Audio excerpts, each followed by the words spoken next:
Sometimes the best stories in golf aren't found on tour. You'll find them at the back of the range. And here's your host, Ben Adelberg. And thank you again for joining me here at the back of the range. I am your host, Ben Adelberg. This is episode 56. Before we get to this week's episode, I have a couple Mojo updates for you all. What are Mojo updates? Well, there seems to be a phenomenon where good things happen to guests that have been on the Back of the Range Golf podcast. Now, do I think the podcast is the sole reason for the good fortune that these people are experiencing? Of course not. It's their hard work, it's their dedication and passion for the game of golf.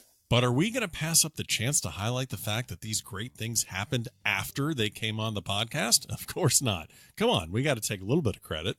So, congrats to Coach Laura Ianello from the University of Arizona. A couple of her ladies that are on the golf team, they have been invited to play in the first Augusta National Women's Amateur Championship. So, congrats to Haley Moore, congrats to Vivian Ho for getting the invite. You'll remember that her team won the national championship last year. Another one of our guests from season 1, Steve LeBrun. He's making his first start of the web.com season down in the Bahamas. He had a rough start in the first round, shot 76, and then he apparently decided to just jump over everyone. He jumped 98 spots after his second round 65 and his third round 66. We wish Steve the best going into the final round. So if you're listening to this episode, the final round is today down in the Bahamas. So log in, check him out on Twitter, give him some support, and we will continue following him throughout the rest of the web.com season. Both of these episodes, as well as all of our previous episodes, are available in Apple Podcasts, Spotify, and wherever you listen to podcasts. I'm sure you know by now that we are on Instagram at the Back of the Range Podcast. We're on Facebook. We're on Twitter. All of this information is available in the show notes of this episode. Don't forget, subscribe, leave reviews in Apple Podcast. I can't stress that enough. Go check out thebackoftherange.com for all of this information. And if you want to shoot me an email with some comments, believe me, they're always welcome. Our guest this week has had his fair share of experiences around the game of golf. In no particular order of importance, here are just a few of them. PGA Tour caddy, All-American at USC, PGA Tour player, Champions Tour player, Golf Channel commentator, Ryder Cup assistant captain, and a short game instructor that's worked with at least 3 former world number ones. That is quite the resume, and I tried to cover it all with our guest this week, Dave Stockton Jr. Jr. and I spoke about some of the most memorable moments of his professional career, as well as his time looping for his dad on the PGA and Champions Tour. We spoke about working with his dad and brother Ron and forming Stockton Golf. They helped the short games with players like Adam Scott, Rory McIlroy, and Phil Mickelson. The family also got together at the 91 Ryder Cup in Kiowa. Dave Stockton was the captain, and his 2 boys were the assistant captains. Can you imagine that ever happening again? I had to ask him some questions about the war on the shore, and Junior was completely transparent about what the U.S. team was like, and especially how hard Kiowa was really playing. So, Dave, I really appreciate the time. Thank you so much for joining me here at the Back of the Range. Thanks, Ben. Thanks for having me on. I appreciate it.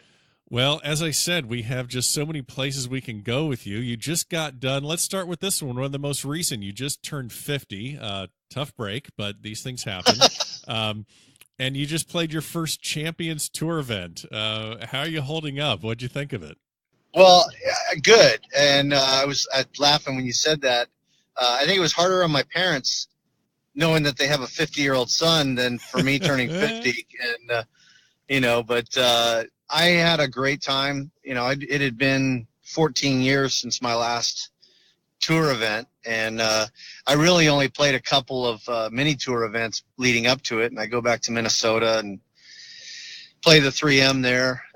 And I didn't know how my nerves would hold up, if I would be able to, take the club back and be able to make swings. And I was really happy that, when they announced my name on the first tee and I got up and I felt the same nerves I felt when I played on the PGA Tour, but nothing I couldn't handle. And I hit my first drive. I ripped it right down the left center of the fairway. And I was laughing. I handed the club to my buddy caddying for me, who's one of my best friends. And I said, you okay? And he takes the club and he looks at me, he goes, yeah, I just think I'm more nervous than you are. Oh yeah, of course. So Yeah, it was a blast to play with, my old constituents that I played with on tour, and it was kind of like a reunion of sorts. And of course, getting back into that grind mode, I knew it was going to be an interesting week playing. As a sponsor's pick, you got to play in whatever they ask you to play, and I played in Monday, Tuesday, Wednesday, Thursday pro-ams, and in the 4 pro-ams, I had 14 birdies and 2 eagles, and I think I was a total of 1 over on a golf course that the guys light up, and right. So I wasn't smart enough to sit back and reflect. Okay, what am I doing? What do I need to do? And I'm an aggressive player by nature, and when you haven't played in a long time, and especially competitively, taking the aggressive route really isn't the smartest way to go. And right. and I learned that lesson. I started out par birdie the first round, and I threw in a triple and a double on the front to go with that, and shot a smooth 78, and it was just frustrating that I did that. And then the 75, the second round, the same thing. I couldn't have shot any higher. I was just making silly mistakes, and but I kind of expected it a little bit, but the thing I was proud of is that I knew that if I work on my game and put the time in, that I can play still with these guys. And they have the advantage of they're playing week in and week out, and they're focusing on it. I'm doing 2 other jobs, and practicing when I can, playing when I can, but it's not a priority for me. Well, and that's, you said it right there. You have so many other interests and so many other passion projects that you're working on. You have the Stockton Golf short game school with your father and with your brother. You're installing synthetic turf for entities all over the world and relating to golf. So there's so many other things that you're focused on. Do you see yourself as a touring Champions Tour player over the next several years, or do you think you'd like to just keep it the way it is, where it's kind of an occasional reunion of sorts with some of your guys from the regular tour? I mean, realistically, I don't see myself playing out there every week, only because I can't devote the time to work on my game and get there. I got to take care of my family, and I love the teaching. I love designing these synthetic turf greens and putting them in for people, and I have a blast. But if I can get my game where I know it could be, and put the time in and play some and have some success, then I'd have to reevaluate what I have, what I do going forward, because your window of opportunity on the Champions Tour is only so long, and unless you're Bernard Longer or Hale Irwin, who just keep doing what they're doing. Of course. Who did you play with, or who did you see that you're most,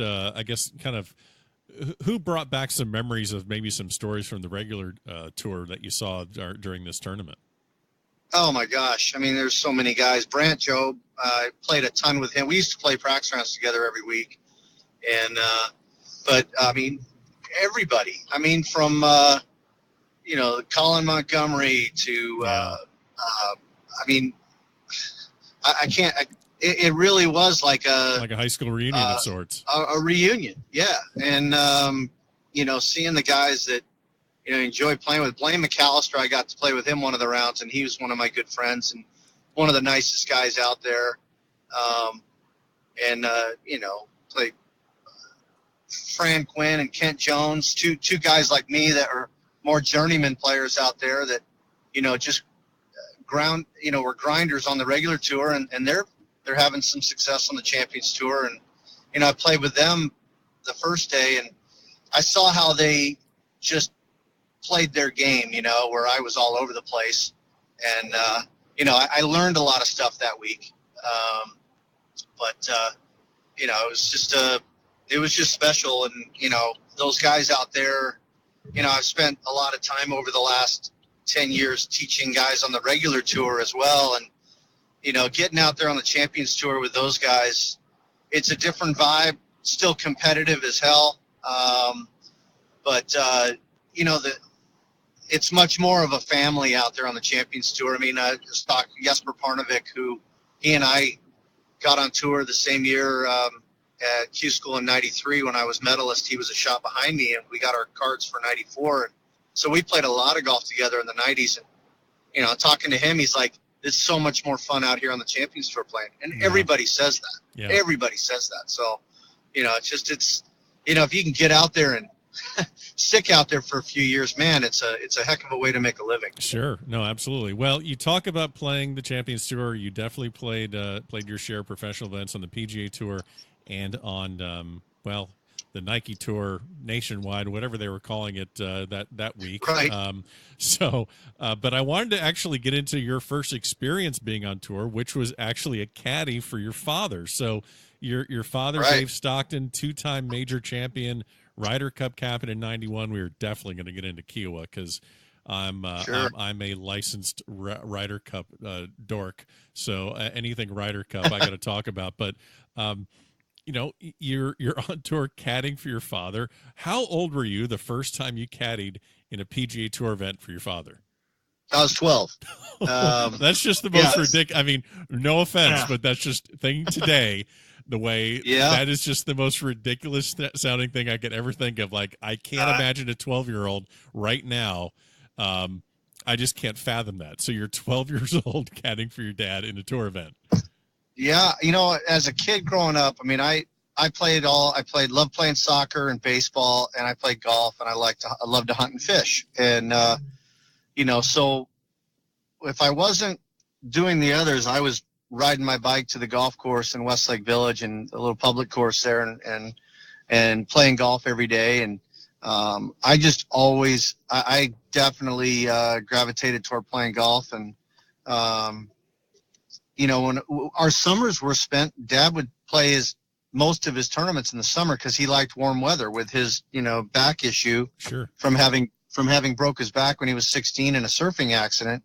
Which I still shake my head at because I can't see my dad surfing. But anyway, I know about that accident. I was like, this can't be right. So I know. So our summers were spent going out there and there was no daycare back then. Now the tour players have it pretty good where they got daycare. Their kids and their wives come out and watch them play right. But back then you were just walking. You're either caddying or you're hanging on to mom, and mom's got the brunt of it, and it's hot out there and 2 kids hanging all over her. Right. Once I wasn't a big kid, but I started caddying, and I caddied for 3 months each summer, and that's how I learned the game. I didn't play a lot of junior golf. I played like 2 junior tournaments a year, and I'd get killed in both of them. I wasn't very competitive because I just hadn't played a lot of tournament golf, but I was learning the game. Even though I played all the time, I was learning the game, watching the best in the world do it.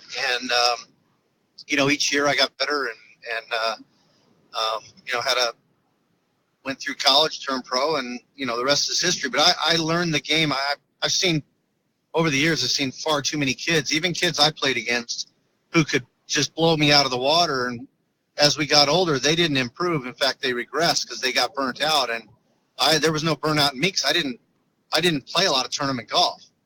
And you look at it now with how it's set up, it's so different. I mean, I teach all these kids that are playing the HAGA and everything else. And, I played HAGA events right when they were first starting out. All you had to do is put your money into play. You didn't have to qualify or anything like that. And now there's a whole qualifying system and stars and points and whatever it is. And, it's highly competitive, which is, positive is when these kids turn pro, they're ready to play on tour. Of course. But the downside is for every kid that's ready to play on tour, there's 10 that are, fried and their parents have pushed them too hard or whatever it might be. Yeah. I mean, there's nothing wrong with a kid going through junior golf and getting a scholarship to an NCAA Division II team, getting an education and enjoying golf for the rest of his life, as opposed to at 17, they're like, the hell with this, and I don't like you, Dad, and all that crap. Yeah. And they look at golf as something that caused them pain in their childhood. So you basically were attending almost like a advanced seminar every summer on how to be a professional without getting the burnout of actually having to play. Right. Wow. Yeah, I mean, it was, and watching my dad with the amateurs and how, he loved the corporate outings. They called him the king of the corporate outings. I know that. Yeah. and he knew how to handle himself with them, and it wasn't an act; it was genuine. And you know, Right. you see people that are fake about it, and they just do it because they have to, and then you see people that are genuinely into it, like my dad is. And I learned from that, and you know, I'm the same as he and I are the same. Where it's not work for us to act like that and do that with people. Right. So you know, and I laughed. I was kind of laughing when I was medalist in '93 at Q School. That right after Q School, they send all of us that qualified for the PGA Tour to Ponte Vedra to do like a couple days of how to prepare for playing on the tour and how to act around with media. And I'm like, yeah, I already know this. Yeah, I could teach this class. I've been around the tour longer than yeah. So this is like a rookie symposium that you're like, can I just? It was. I like test out of this? I got it. I'm good. I felt like I was already qualified, but I'm like, okay, I'll go. I don't want to. Yeah. I'm supposed to go. I'm going to go. So I did. Nice. So, you know, you obviously have this really tight, great relationship with your father. You know, I'm sure that when you're out there and you're on his bag, you know, you look up to him. He's won 2 majors. He's a very successful, you know, professional. But you're also 12 and 13, and you're hanging out with all these tour stars, and you're seeing them week in, week out. Let's just pretend hypothetically that your dad is not going to hear this answer. Who were you looking at when you're out there as a kid and looking up to and saying, man, that guy, wow, he's really impressive? The 2 guys, the one early on for me was Bill Rogers. Okay. I really liked Bill Rogers, and we're still very good friends. I see him once or twice a year still, and I just thought he was the coolest guy, and I just loved how he hit the ball. And he was just a genuinely nice guy, typical Texan, super nice. And just a fiery competitor, you know, just, you know, was a grinder and played hard. And that was the guy early on, the early 80s for me. And then mid 80s on, it was Payne Stewart. And and then Zinger. And I played a lot of golf with both of them. And in fact, I was with Payne at the old Disney tournament we used to play in Orlando. The week before Payne passed away was the Disney event. And the next tournament was for the journeyman guys like myself, Jackson, Mississippi. And then the other one was the Tour Championship, wherever they were going to play. And I was on the putting green after the round Saturday. And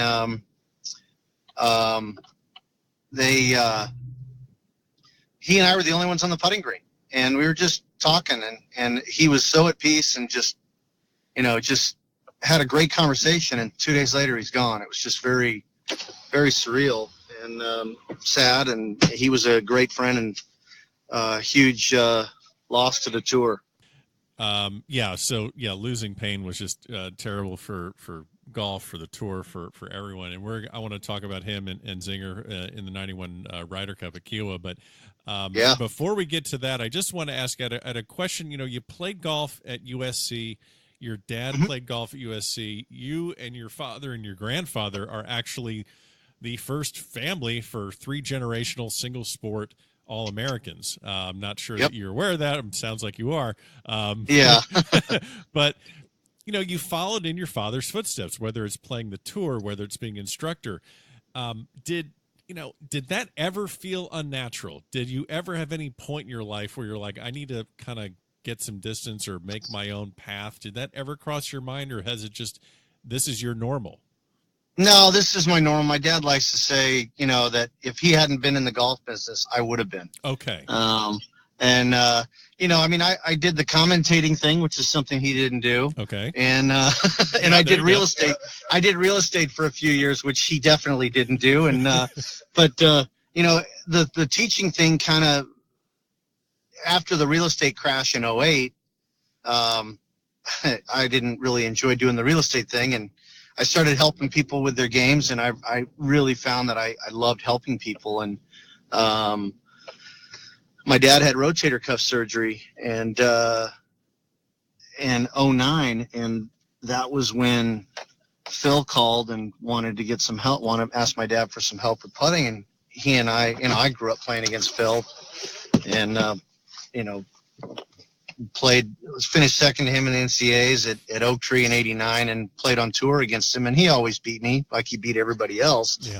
But I went with him down there to the Bridges to work with Phil as well, and the next week we worked with him 2 days, and the next week he won the tour championship by 3 shots, and that's when my dad and I kind of looked at. My dad knew his career was done playing on the tour after his rotator cuff surgery, and I was done with real estate, looking for something new. I knew I liked helping people, so that's how we kind of fell into the teaching thing. At the same time, where Ronnie's been teaching for a long time, right? We transitioned into it, and that's when we formed Stockton Golf, and we did that for a number of years, all 3 of us together, and it's been we're doing less of that now, and we were working with considering we've had with guys we've helped, we've got over on the regular tour over 80 wins. With the people we've helped over the years, and we're not working with anybody on the tour right now. Okay. And it's actually fine with my dad and I. We don't mind at all. Well, and with all the things you're doing, it sounds like you just don't have the time to just be hanging around a range at a PGA Tour event. But you mentioned this thing with Phil Mickelson in '09, and I wanted to ask you about that. So he comes to you. I know a little bit of the backstory. He still has Bones on the bag, and Bones is like, "What do you think about going over and working with Stockton?"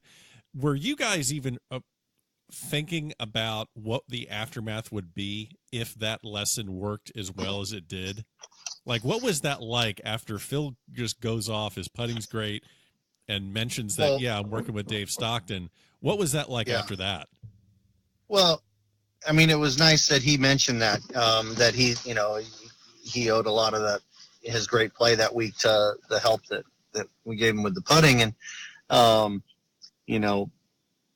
he didn't have to do that. Right. And, but he did. And, we expected him to go out and play well. I can't tell you how many guys that we work with, and then the next week they go out and light it up.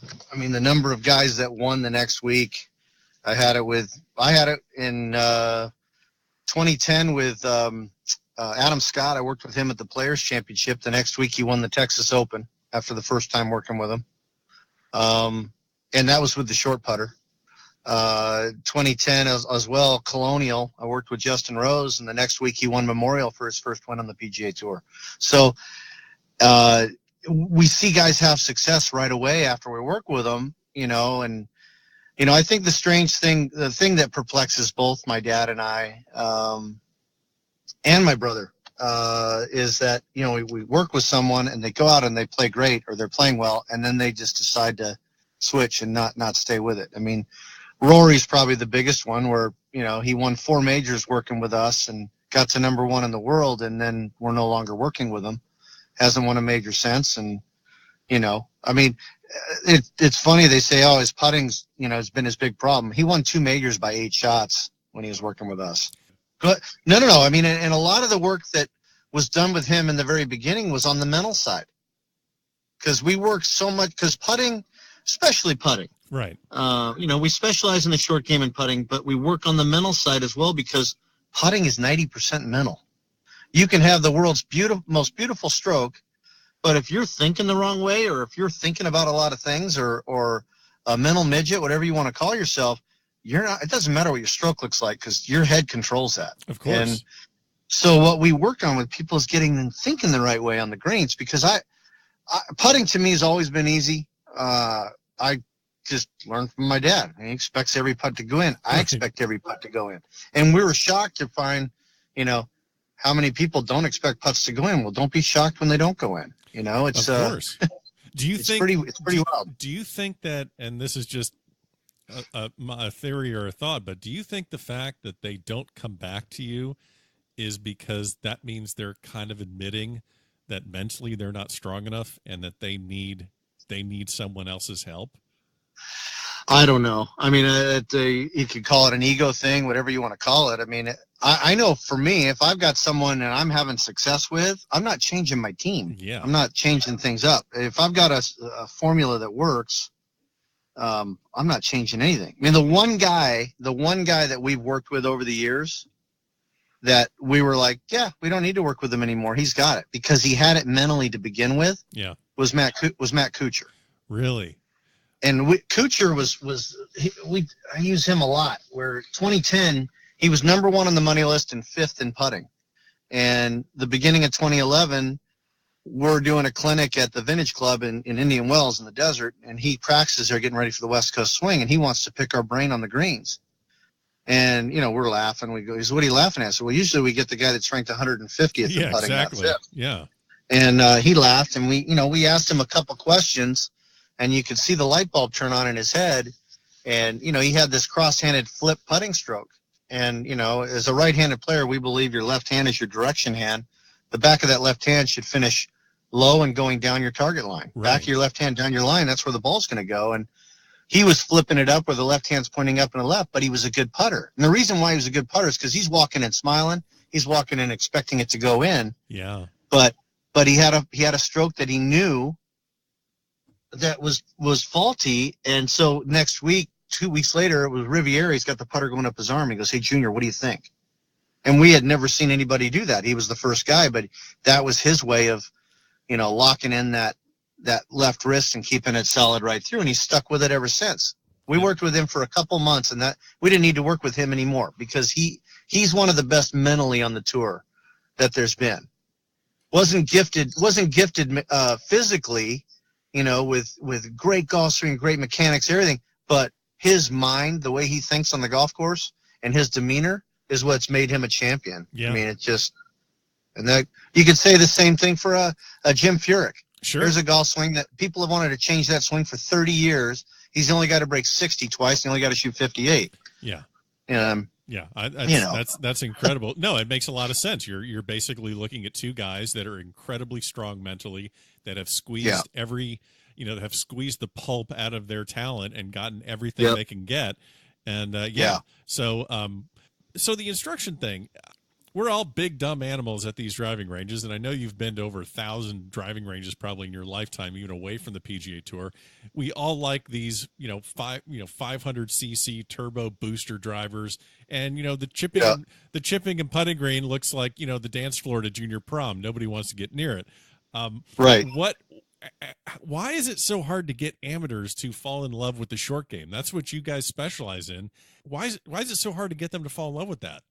Because it's usually the hardest thing for people, and they like hitting the ball a long way, so they go out there and do that. But they don't. Where people lose their shots most is around the greens, and typically people will work on the things they're good at. They won't work on the things they're bad at because it's no fun.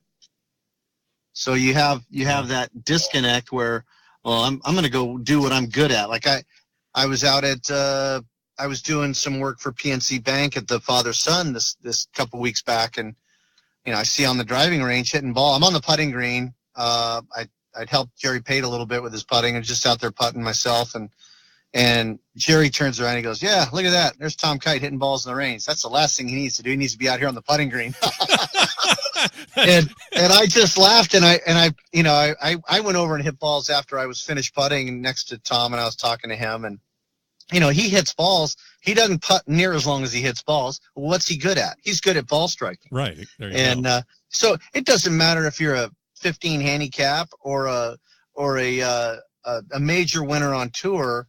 A lot of times you'll see them working on the things they're good at and spend less time on what they're not good at, ironically. Yeah. Okay. Cause that's always something that's been very fascinating to me about, everyone says you got to work on your short game and it's 100 yards and in, that's where you lower your scores. Is it also the fact that maybe they don't know how to work on their short games? Like they give up too soon because, well, I didn't chip that close or I didn't chip that in.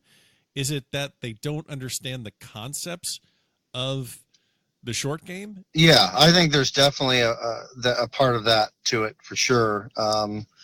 Techniques are they make it harder than it is, and they don't understand that there's both hands. The low shot is, if you're a right-handed player, the low chip is done. The left hand's the dominant hand, and the high shot is the right hand, Right. finishing high.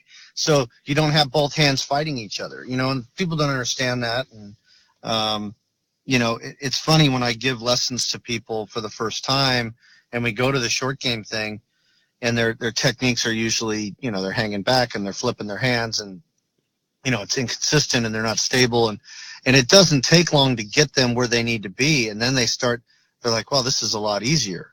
Yeah. But it's, everybody's different. I think the mechanical players are tougher, struggle more on the greens because putting's an art.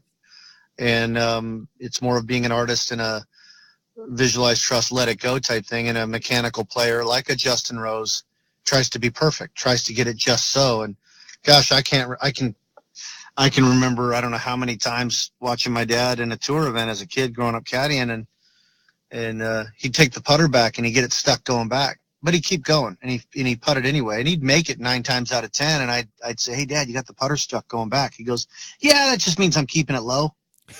Because mentally because he's just so confident mentally. He's like, yeah, I don't care about that. Yeah. And you see a guy at Kapalua this week, stub it going back. He's not continuing the stroke. He's stopping, backing off, going through his routine again. Right. And there's nothing wrong with that. But I just laugh at, my dad's like, it's not how it's how it goes through. If I keep it low, it's all good, That's awesome. And it just, because it is a mindset thing for sure. Sure. Well, I don't want to gloss over and not get to your professional career. You did win twice on the Nike Tour and was extremely successful in Q School, getting through 3 times and four times. I'm sorry, getting through 4 times. And that's not a great thing though. That's not that just means I struggled on tour. I had to keep going back. Well, yeah, okay. Well, let's not confuse people with the facts, Dave. Okay, let's just but what I'm getting at is you got through it. I want to know how you mentally were able to do something like that to keep your career. I mean, we're looking at basically, 15, 20-year career between the PGA Tour and the Nationwide or Nike. But so I want to ask you briefly about that. But before you do, I can't control myself any longer. I need to talk about the 91 Ryder Cup at Kiowa, the War by the Shore. This is the reason I'm really not going to ask about too much. I mean, we all know who won. We know Longer missed the last putt. Right. I know it was contentious due to the war at the time. There's all that stuff that's very, very well documented. But the thing I want to ask about is your dad's the captain, and now we have, the pods, and we have the 5 vice captains, and they're all going to be groomed to be a future captain. And in 91, the U.S. team selects your dad, Dave Stockton, to be the captain, and his vice captains are you and your brother. So it's like the Stockton family that is running it. When did your dad come to you and your brother Ron and say, so you guys are going to be the assistants? Like, how did this all happen? How did the PGA sign off on that?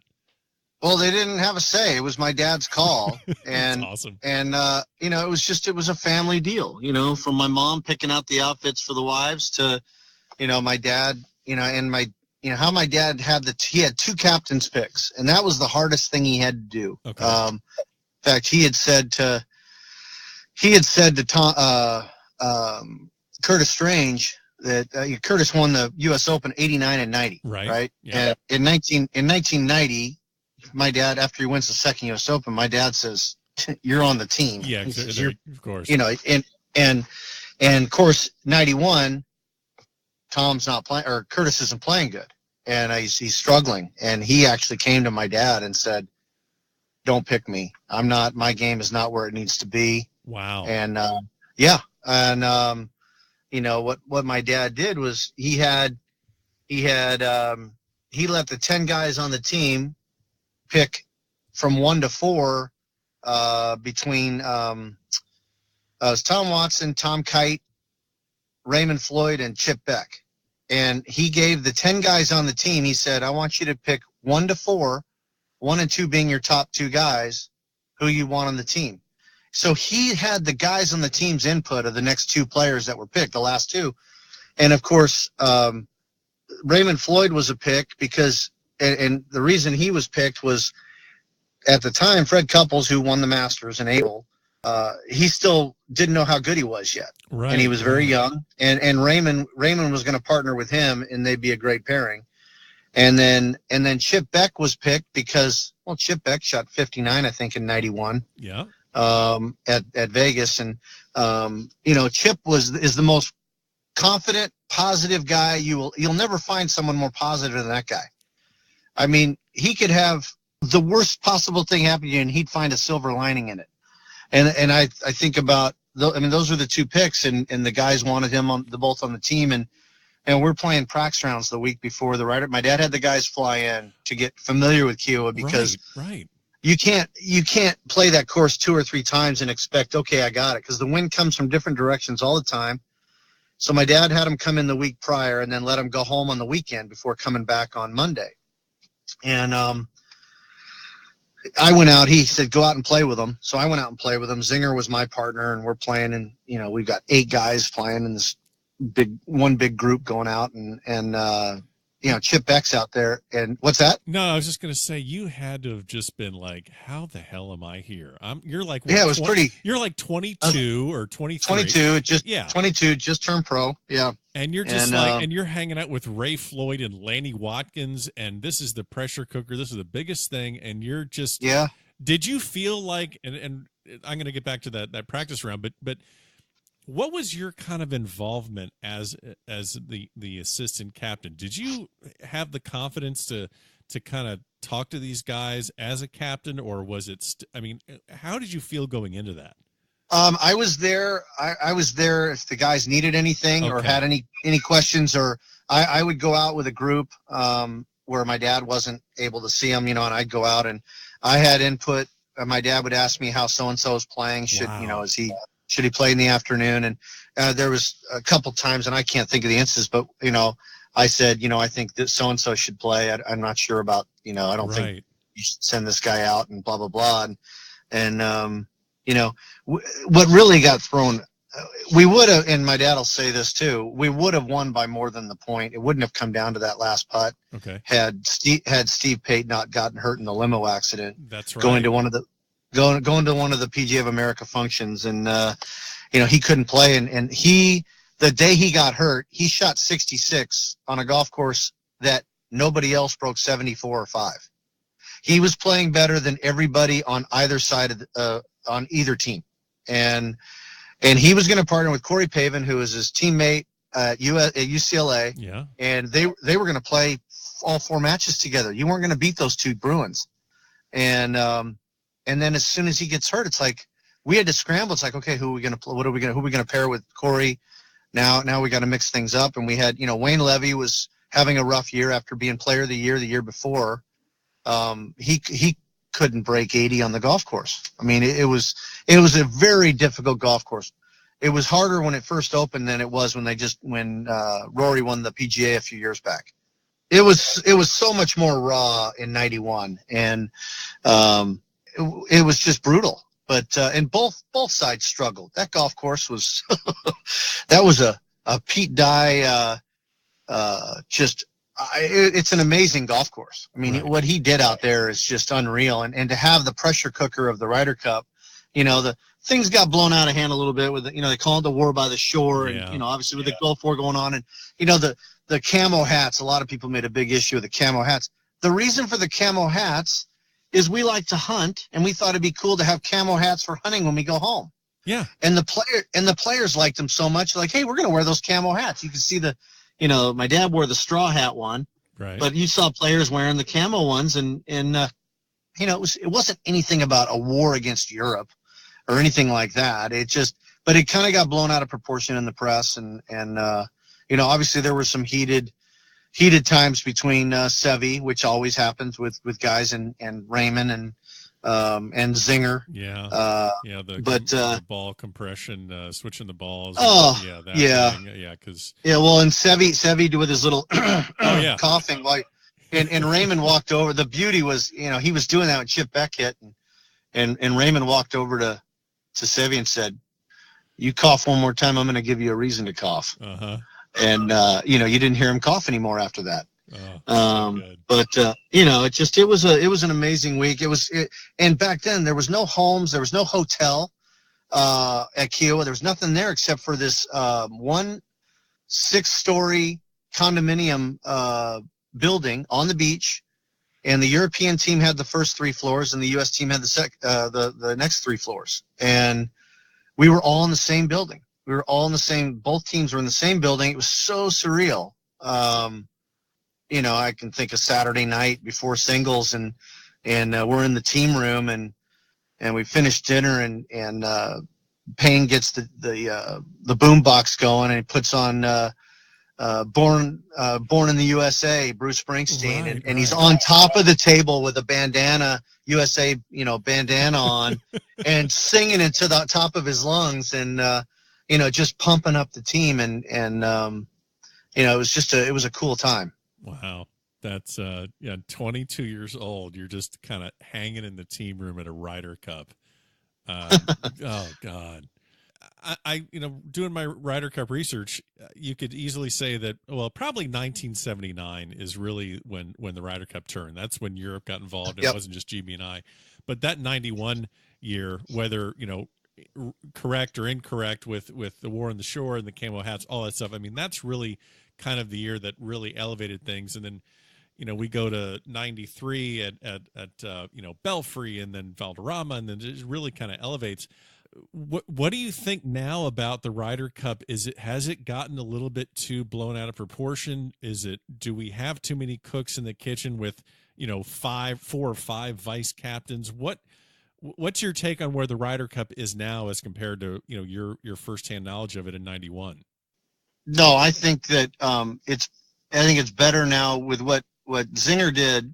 He took the pod system. Right. He took what my dad did in 91 and advanced it into, the pod system, like the Navy SEALs, and it worked to a T there at Valhalla. And you don't need to change that formula. The problem, anytime we lose, everybody's going to point fingers. Okay. Sure, well, sure. Jim did this, he didn't do this, or whatever. It's always going to fall on the captain. But that's a golf. If you're going to go play in Europe, they're going to bring the fairways in. The rough's going to be super high. Yep. So it's going to take away the bombers that hit along. Because here in the U.S., you go, watch Kapalua this week. You can hit it 350. The fairways are 100 yards wide. And, and that the regular tour events, the rough is usually not that long. And it's just, you go play over there for the Ryder Cup, and everything's magnified, because now you're not playing for yourself, you're playing for a team and a country. And then you have a setup. Like, I think going over there, I would have had a Xander Schauffele or a Kevin Kisner picked on the team, Right.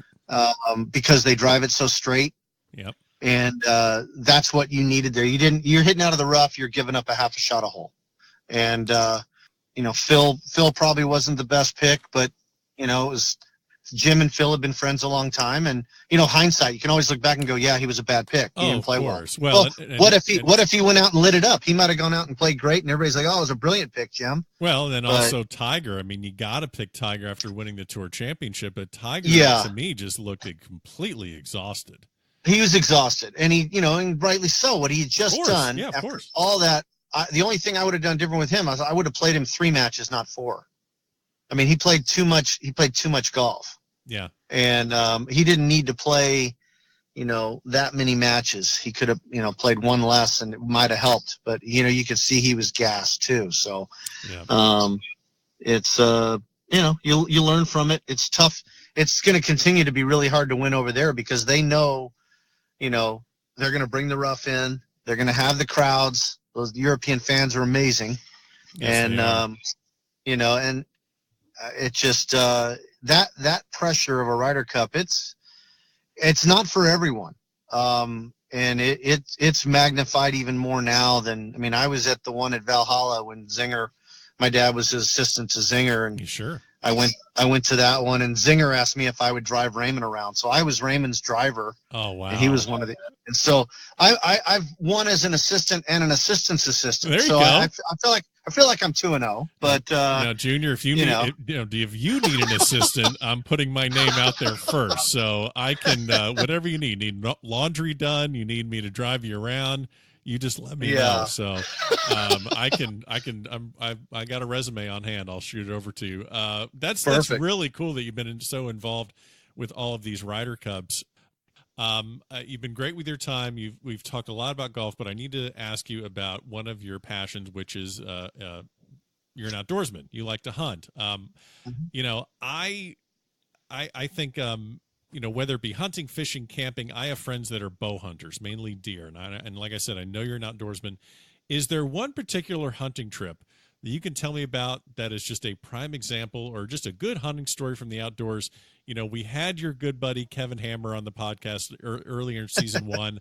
I'm easily setting you up for this because we both know the story, but tell me a good hunting story, and then if you could figure out some way to wedge Kevin Hammer into this story, that'd work out perfectly. Well, yeah, Kevin, you know, unlike myself, Kevin did not grow up in a house where his dad was into hunting. And, you know, I had my grandfather who owned a sporting goods store and taught my dad the love of the outdoors, hunting and fishing. And my dad's weeks off from golf, we'd be hunting or fishing somewhere. And so I grew up with it. And Kevin always wanted that. Our summers growing up in Keystone, Colorado, where my dad was director of golf at Keystone Ranch, and Kevin's dad, Rory Hammer, was the head pro. You know, we'd spend our summers there, and, you know, we're out there shooting the prairie dogs, and, you know, because they're making a mess of the golf course with all the holes. And, you know, that was fun. But, you know, a few years ago, I went up, friends have a hunting area up in Manitoba for black bear, and they got zillions of these black bear up there. And I went up and I got my black bear, and I'm like, okay, I've been there, done that. Well, my dad loves doing it, and he went back a couple times, finally got his. And after he got his, every year he keeps going back, but he's taking people up there hunting. Sure. He's like, I'm bringing so-and-so this time. I'm like, okay. I mean, I thought it was okay. I got a staph infection on the trip. I could pass on going bear hunting again. I don't need to do that. And so Kevin's like, I don't know. My dad talked to Kevin. He's like, you got to come and you got to do this bear hunt. And he's like, oh yeah, that'd be great. And I can just picture his girls at home, his wife and 3 daughters, rolling their eyes, going, "You cannot shoot a bear." You know, they're not into hunting at all. You can't shoot Yogi. You can't shoot Yogi and Boo Boo. That's not allowed. Yeah. And so, you know, all he's ever shot in his life were some prairie dogs and a few quail, right? And so he goes up there with my dad, and my dad and I, our bears that we shot were both 400-pound black bears in the spring. So, you know, they'd be like 700 or 800-pound bears in the fall, and so they're nice bears in the spring. He goes up in the spring with my dad, and he shoots the biggest one ever shot up there at 780 pounds or something like that. This is in the spring. I mean, here's a guy that shot probably 20 animals in birds combined, birds and prairie dogs, maybe 20 animals in his life, and he shoots the biggest bear ever shot up there. And I'm laughing. I'm like, I know that bear rug's not in his house. I know it's somewhere far from the house where the kids don't see it. And, you know, but that's typical, right? The guy that's not a hunter or not, you know, you're not going to, you get the biggest one. It's like, okay, that makes sense. Was he, and you don't have to answer this question because this is personal to him, and I don't want to completely throw him under the rug. You see what I did there? Bear rug, see that? Was he wearing, like, you know, leather penny loafers out there on the hunt, or did he at least look like a hunter when he was doing it? I think he had Cole Haan hunting boots on. Oh, that's great. That's great. Well, Kevin, that's awesome. Oh, I know Kevin Hammer's listening to this right now just saying, I never should have put these 2 idiots together and given them microphones. Oh, that's so good. Well, Dave, I feel we could probably go for a couple more hours, but we're going to cut the episode. I hope we can get together and do it again soon. These are great stories. I really do appreciate the time, and we'll have to catch up again soon. But thanks for joining me here at the Back of the Range. Ben, thanks for having me on. I really appreciate it. And there you have it. That was episode 56. Thank you so much to Dave Stockton Jr. for joining us this week. Incredible stories. I will be at the PGA Merchandise Show next week in Orlando, but don't worry, we'll have another episode for you next week here at the Back of the Range.